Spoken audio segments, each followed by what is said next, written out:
பள்ளியில் கல்வி கற்கின்றேன். இன்னைக்கு நம்ம என்ன பார்க்க போறோம்னா சுற்றாடல்ல இருக்க கருப்பொருள் 6 எமது உணவு.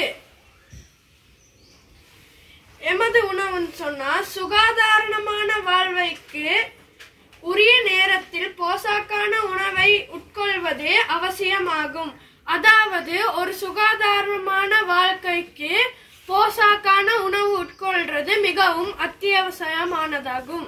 Very good. போஷாக்கான உணவில் அடங்கி இருக்க வேண்டியவை. ஒரு போஷாக்கான உணவுல அடங்கி இருக்க வேண்டியவை சோறு, கீரை வகைகள், 2 நிறங்கள் கொண்ட காய்கறிகள். அதாவது 2 நிறங்கள் கொண்ட காய்கறிகளுக்குள்ள எடுத்துக்கொண்டோம்னா போஞ்சி, பூசணி, இது ரெண்டும் வேற வேற நிறம். இறைச்சி, மீன், முட்டை, கருவாடு, காளான் போன்ற உணவுகளில் ஒன்று. அவரை வகை. அவரை வகைனா பருப்பு, பயறு, உளுந்து இவையானதான் அவரை வகைகள். ஈட்டுணவாக பொருத்தமான பல வகை. கடைசியா நம்ம எல்லாம் சாப்பிட்டு முடிச்சதுக்கு அப்புறமா ஈட்டுணவா ஏதாவது ஒரு பழம் சாப்பிடணும். இது உணவு கூம்பகம். இதுல தான் தானியங்கள், பழங்கள், காய்கறிகள், புரதத்துக்கு தேவையானது, திரவங்கள் எல்லாமே இருக்கு. இவ்வுணவுகளை எமது வேலை உணவில் சேர்த்துக் கொள்வதால் கிடைக்கும் பயன்கள் என்னன்னு பார்க்கலாம். உடலுக்கு தேவையான சக்தி கிடைத்தல். அதாவது மாப்பொருள் நிறைய சாப்பிட்டோம்னா நம்மளுக்கு உடலுக்கு தேவையான சக்தி கிடைக்கும். நோய்களில் இருந்து பாதுகாத்தல். நோய்கள் இருந்து பாதுகாத்தல்னா உயிர் சத்துக்கள் அடங்கி இருக்க வேண்டிய உணவுகளை உண்டோம்னா நோய்கள் இருந்து நம்மளை பாதுகாத்து கொள்ளலாம். உடல் வளர்ச்சிக்கு உதவுதல் புரதம். உரிய வேளையில் போஷாக்கான உணவு உண்ணாவிட்டால் ஏற்படும் பாதிப்புகள். அதாவது நம்ம உரிய நேரத்துக்கு போஷாக்கான சாப்பாடு சாப்பிடாம இருந்தோம்னா என்னென்ன பாதிப்பு ஏற்படுதுன்னு பார்ப்போம். உடல் வளர்ச்சி பாதிக்கப்படுவோம். புரதம் நம்மளுக்கு கிடைக்காதனால நம்ம எப்போதுமே 1ஆம் ஆண்டு புள்ள மாதிரி தான் இருப்போம், 5ஆம் ஆண்டு மாதிரி இருக்க மாட்டோம். நோய்கள் ஏற்படும். நோய்கள் நிறைய ஏற்படும். நீரிழிவு இந்த மாதிரியான நோய்கள் ஏற்படும். உடலுக்கு தேவையான சக்தி கிடைக்காது. எப்போதும் சோம்பேறியா தான் இருக்கணும். உதாரணம் யாரு? துளக்சன். ஆகவே என்ன செய்யணும்? உரிய வேளையில் போஷாக்கான உணவுகளை சாப்பிட வேண்டும். இல்லாட்டி டர்னிஸ் மாதிரி இருப்போம். அடுத்தது மாப்பொருள் உணவுகளில் எமது உடலுக்கு தேவையான சக்தி கிடைக்கின்றது. உதாரணமா நம்ம எடுத்துக்கிட்டோம்னா சோறு, பான், ரொட்டி, பிட்டு, இடியப்பம், கிழங்கு வகைகள், எள்ளு, சோளம், குரக்கன், பலாக்காய், ஈரப்பலாக்காய் இதெல்லாம் நம்ம சாப்பிட்டோம்னா நம்மளுக்கு உடலுக்கு தேவையான நிறைய சக்தி கிடைக்கும். விட்டமின்கள் அல்லது உயிர் சத்துக்கள் அதிக அளவில் அடங்கியுள்ள உணவுகள் உடலை நோய்களில் இருந்து பாதுகாக்க உதவும். உயிர் சத்துக்கள் அதிகமா இருக்க உணவுகள் நம்மளுக்கு நோய் ஏற்படாம நோய் எதிர்ப்பு சக்தியை கூட்டும். உதாரணமாக பல வகைகள், காய்கறிகள், கீரைகள். அதுகள் என்ன செய்தங்களுக்கு உடலை நோயிலிருந்து பாதுகாக்குது. புரதம் அதிக அளவில் அடங்கியுள்ள உணவுகளை உண்பதால் உடல் வளர்ச்சிக்கு தேவையான போஷணைகளை பெற்றுக் கொள்ளலாம். புரதம் அடங்கிய உணவுகளை உண்பதால் நம்முடைய உடல் வளர்ச்சி நல்ல சீராக இருக்கும். உதாரணமாக இறைச்சி, மீன், முட்டை, பருப்பு, கடலை, முளை கட்டிய தானியங்கள் இவைகள் சாப்பிடுறதால உடல் வளர்ச்சிக்கு உதவுது. பிரதான போஷணை கூறுகள் அவை அடங்கியுள்ள உணவு வகைகள்.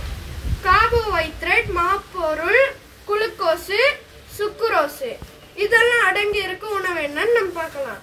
அரிசி, கோதுமை, பார்லி, குரக்கன், சோளம், இருங்கு போன்ற தானிய உணவுகள் இதுங்கெல்லாம் அடங்கி இருக்கு. அதே மாதிரி உருளைக்கிழங்கு, மரவள்ளி, சேம்பு, நோக்கல், பீட்ரூட் போன்ற கிழங்கு வகைகளும் அடங்கி இருக்கு. மாம்பழம், வாழைப்பழம், பப்பாசி, திராட்சை போன்ற பழங்கள் இந்த கார்போஹைட்ரேட்ல அடங்கி இருக்குது. அடுத்தது புரதம். புரதம் அடங்கி இருக்கிறது மீன், இறைச்சி, பால், முட்டை, கருவாடு போன்ற விலங்குணவுகள் மற்றும் சோயா, பயறு, உளுந்து, கவுப்பி, துவரை போன்ற பருப்பு வகைகள். அடுத்ததாக இலிப்பிட்டு. பெரிய மீன்கள், பன்றி இறைச்சி, முட்டை, மஞ்சக்கரு, நெய், பாலாடை கட்டி, மீன் எண்ணெய் போன்ற விலங்குணவுகள். தேங்காய் எண்ணெய், நல்லெண்ணெய், மரக்கறி எண்ணெய், மாஜரின் போன்ற தாவர உணவு வகைகள். விட்டமின் ஏ கடும் பச்சை நிற இலையுடைய இலைக்கறி வகை, பசலி, முருங்கை இலை, அகத்தி இலை, கீரை வகை, பூசணி, கரட், மாம்பழம், பலாப்பழம், வாழைப்பழம். இதெல்லாம் விட்டமின் ஏ அடங்கியிருக்கு. விட்டமின் பி அடங்கியிருக்கும் உணவுகள் வெண்டி, கத்தரி, போஞ்சி, பயற்றை, பசலி, முளைக்கீரை, கறிவேப்பிலை, அகத்தி. விட்டமின் சி அடங்கியிருக்க உணவுகள் புளிப்புச்சுவையுடையதா காணப்படும். அப்படி பார்த்தோம்னா நெல்லி, கொய்யா, தோடை, எலுமிச்சை, மரமுந்திரி, திராட்சை போன்ற புளிப்புச்சுவையுடைய பழங்கள். விட்டமின் டி பால், முட்டை, வெண்ணெய், நெய், மீன் எண்ணெய், போன்ற கொழுப்புணவுகள். கனியுப்புக்கள் இரும்பு. கீரை வகைகள் பசலி, முருங்கை இலை, புதினா, கோவா, முடக்கொத்தான், தூதுவளை, வல்லாரை, பாசிப்பயிறு, உளுந்து, சோயா, அவரை, கடலை, பருப்பு வகைகள். கத்தரிக்காய், வாழைக்காய், மரமுந்திரி பழம். கல்சியம் அடங்கி இருக்கும் உணவுகள் முளைக்கீரை, அகத்தி, கறிவேப்பிலை, பிரண்டை போன்ற இலை வகைகள். அவரை வகை மீன், இறைச்சி, முட்டை, இறால், நெத்தலி கருவாடு.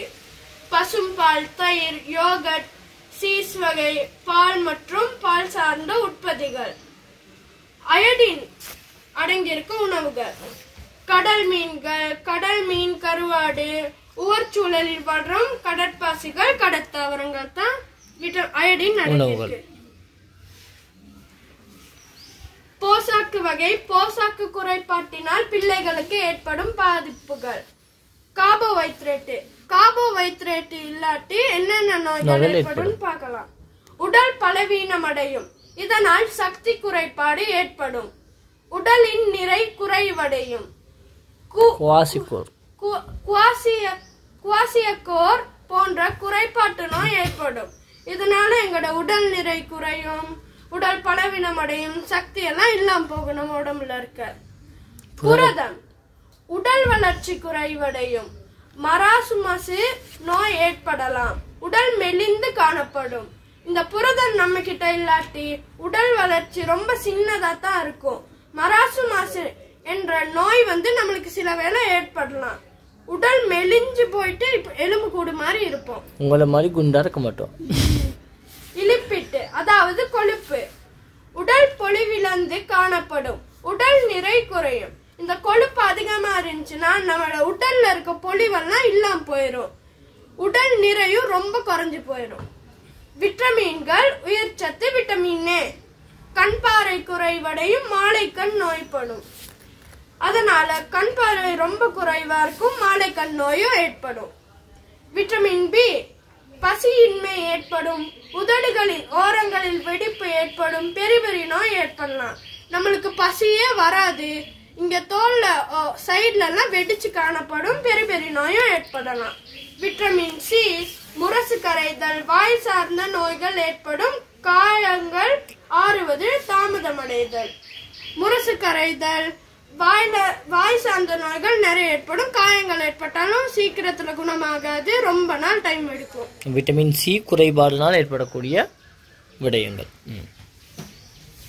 Vitamin D. விட்டமின் டினால எலும்பு நோய்கள் ஏற்படும். எண்புருக்கி நோய் ஏற்படும். இந்த விட்டமின் டி இல்லாட்டி நம்மளுக்கு நிறைய எலும்பு நோயும் எண்புருக்கி நோயும் ஏற்படும். கனியுப்புக்கள். இரும்பு. குருதிச்சோகை நோய் ஏற்படும். உடல் சோர்வாக காணப்படும். இந்த இரும்பு சத்து நம்ம கிட்ட இல்லாட்டி குருதிச்சோகை ஏற்படும் மற்றும் உடல் சோர்வாக காணப்படும். கல்சியம். பல், எலும்பு வளர்ச்சி பாதிக்கப்படும். இந்த பல்லுல உள்ள வளர்ச்சியும் எலும்புல உள்ள வளர்ச்சியும் நல்லா பாதிக்கப்படும். அயோடின் குறைபாட்டினால் எளிய கலலை நோய் ஏற்படும். ஞாபக சக்தி குறைவடையும். அயோடின் இல்லாட்டி எளிய கலலை ஏற்படும். நம்மளுக்கு எந்த விஷயமும் ஞாபகமே இல்லாம போகும். உணவு சமைக்கும் போது போசனை இழப்பை தவிர்க்க கடைபிடிக்க வேண்டியவை. காய்கறி, இலைக்கறி வகைகளில் அறிய முன் சுத்தமான கழுவுதல். இந்த காய்கறி இலக்கறி எல்லாம் நம்ம சுத்தமான நீர்ல பூச்சியெல்லாம் பீடைகள் தாக்குறதுக்கு முன்னாடியே கழுவி வச்சிடணும். நீராவியில் உணவு வகைகளை சமைக்கும் போதும் போஷணை கூற இழப்பு கூறல். இந்த நீராவில நம்ம அவிக்கிற நேரம் சில நேரத்துக்கு அந்த உணவுல இருக்க போஷணை கூறும் வெளியேறும். அதிக வெப்பநிலையில் நீண்ட நேரம் வேக வைப்பதை தவிர்த்தல். அதிக வெப்பநிலையில ரொம்ப வெப்பநிலையில எந்த உணவையும் வேக வைக்க கூடாது. இயன்றவரை சமைக்காது பச்சையாக உண்ணுதல். நம் காய்கறி வகைகளை சமைக்காம முடிஞ்ச அளவுக்கு பச்சையா சாப்பிடணும். அப்போ பெரிய வட்டக்கா வட்டம் முழுங்கலுமா முடியாது. அப்போ தேவையானதை மட்டும்தான் பச்சையா சாப்பிடுவோம். அடுத்தது உணவை வேக வைக்காது பச்சையாக உண்ணும் விதங்கள். பழங்களை சாறை பிழிந்து பானமாக அருந்துதல். பழங்களை பழச்சலாது பழக்கலவை செய்து உண்ணலாம். காய்கறி இலைக்கறிகளை சலட் செய்து உண்ணுதல். இலைகள் கிழங்குகளை பயன்படுத்தி பானம் தயாரித்தல். உணவுப் பொருட்கள் அசுத்தம் அடைவதற்கான காரணங்கள். நம்ம சமைக்கிற உணவுப் பொருட்கள் அசுத்தமடைவதற்கான காரணங்கள் என்னன்னு பார்க்கலாம். விலங்குகள் காரணமாக உணவு அசுத்தமடைதல். அணில், குரங்கு, பூனை இதெல்லாம் சாப்பாடை குறைச்சிட்டு போறது இல்லாட்டி எடுத்துட்டு போறது. சரியாக பொதி செய்யப்படாமையால் அசுத்தம் அடைதல். சரியாக பொதி செய்யாட்டி ஈயெல்லாம் உள்ளுக்க போந்து சாப்பாட்டுக்குள்ள அதுவும் சேர்த்து நம்ம நோய் ஏற்படும்.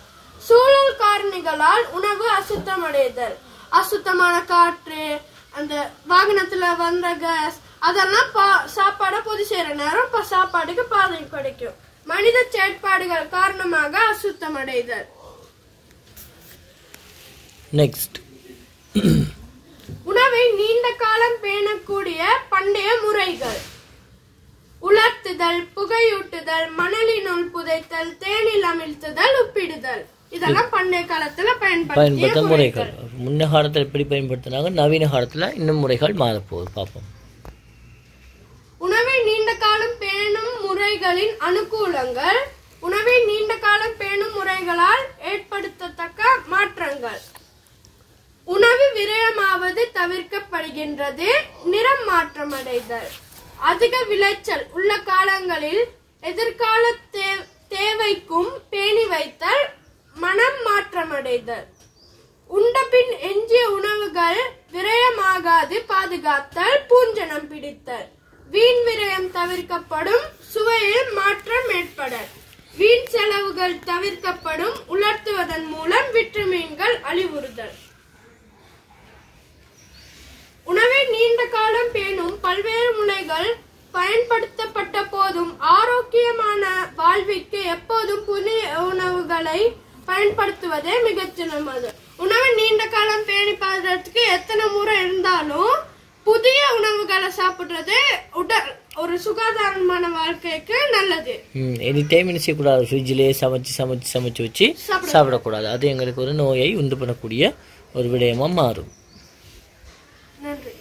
ஆகவே உங்களுக்கு எமது உணவு தொடர்பான எல்லா விடயங்களும் புரிஞ்சிருக்கும். Okay, good. கை தட்டி விடுங்க.